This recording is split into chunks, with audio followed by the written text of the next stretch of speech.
इन दिनों इजराइल की जनता नेतन्याहू के खिलाफ सड़कों पर प्रदर्शन कर रही है। इस प्रदर्शन के कारण नेतन्याहू को अपना घर छोड़ने पर मजबूर होना पड़ा।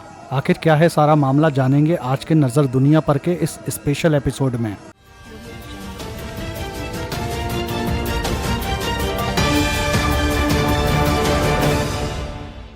इजराइल के प्रधानमंत्री बेंजामिन नेतन्याहू ने मंगलवार को अपने रक्षा मंत्री योव गैलेंट को बर्खास्त कर दिया। इसके 3 बड़े कारण बताए जा रहे हैं।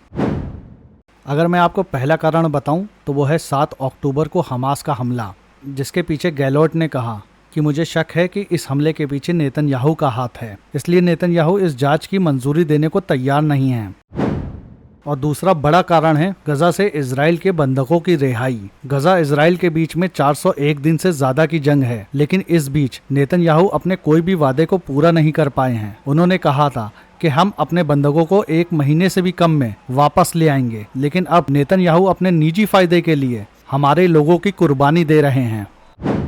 अब बात करते हैं तीसरे कारण की। गैलेंट का कहना है कि हमें युद्ध के बारे में कुछ पता ही नहीं है कि युद्ध में आखिर करना ही क्या है। हमारा कोई भी प्लान नहीं है। हमारे अब तक 7,000 से ज्यादा सैनिक मारे जा चुके हैं, कई हजार सैनिक घायल हो चुके हैं। गैलेंट ने आगे कहा कि नेतन्याहू हर फैसला अकेले लेते हैं। नेतन्याहू को अब लगता है कि उनको किसी की सलाह की जरूरत नहीं है। वैसे मुझे ये लगता है कि नेतन्याहू को अब किसी पे विश्वास ही नहीं है। नेतन्याहू के द्वारा योव गैलेंट को बर्खास्त करने के बाद नेतन्याहू अब chief of staff Haji Halevi और शिन बेट के प्रमुख रोनन बार को भी बर्खास्त करने पर विचार कर रहे हैं। वो मैं इसलिए ऐसा बोल रहा हूँ कि अभी कुछ दिनों पहले ही मैंने आपको एक वीडियो में बताया था, नेतन्याहू के करीबी ही नेतन्याहू की जासूसी कर रहे हैं। इजराइल के पीएम नेतन्याहू के घर पे हमला इजराइल की सबसे बड़ी सिक्योरिटी फेलियर मानी जाती है।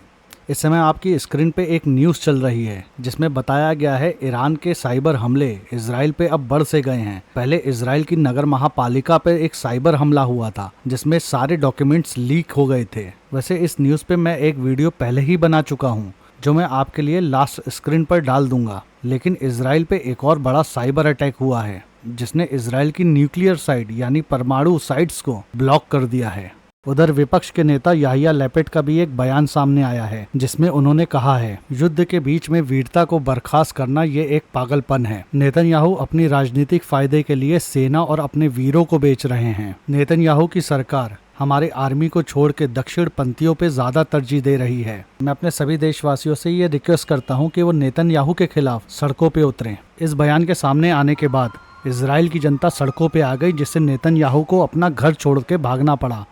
ये वीडियो उस बात का सबूत है जब नेतन्याहू अपना घर छोड़ के भाग रहे थे।